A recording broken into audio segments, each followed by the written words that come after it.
puis je peux dire aussi, c'est que déjà Louis XIV avait envoyé déjà 3 personnes s'approcher pour apprendre déjà la médecine chinoise. Donc ça remonte déjà à plus de 250 ans, déjà qu'on s'intéresse à la cuisine chinoise.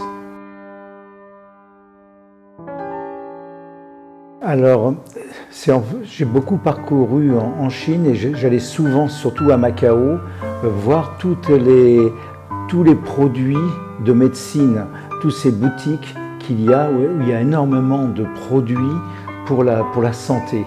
Ce sont un peu comme des pharmacies, mais des pharmacies naturelles. Et c'est comme ça que j'ai commencé à tester certains produits. Et après, j'ai fait des recherches sur ordinateur et j'ai fait des recherches dans des livres pour voir comment, en Chine, on utilisait tous ces produits. Pour drainer, en fin de compte, j'ai fait beaucoup de recherches. Et en ce qui concerne quand il fait très chaud l'été, pour enlever la chaleur, j'ai utilisé de la pastèque. Ça, c'est un plat, le haricot mango. C'est un plat c'est une soupe, en fin de compte, qui enlève la toxicité dans les intestins et dans l'estomac. Ça veut dire que ça nettoie, ça purifie. Alors, j'ai cuit des haricots mango avec des feuilles de lotus, ce qui est recommandé par la médecine chinoise.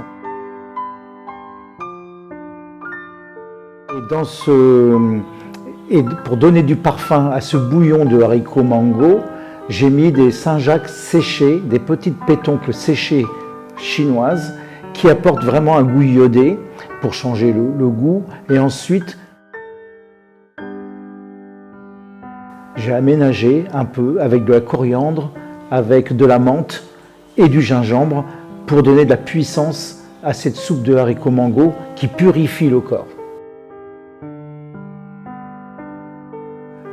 Il y a surtout, les techniques ne sont pas vraiment développées parce que c'était plus une recherche de travail d'arômes et de mariage plutôt que de techniques culinaires.